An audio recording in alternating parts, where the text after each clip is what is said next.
Kalahati pala. Ah, sige na. Name the Father, the Son, and the Holy Spirit.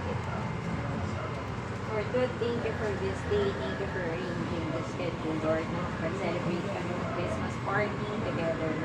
Kasama ang lahat, Lord.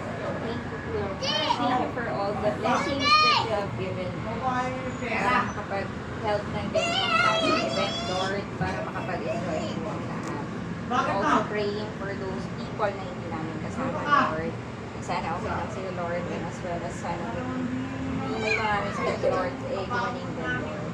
And Lord, thank you, may you continue to bless our stores and all the people behind, Lord, ng bawat mga tindahan, Lord. Gabayan nyo lang po kami lagi, Lord. Tsaka please continue to bless us para maging blessing din po kami sa marami.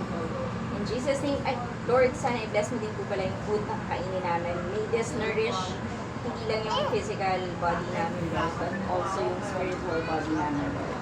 All this in Jesus' name we pray. Amen. Amen. Amen.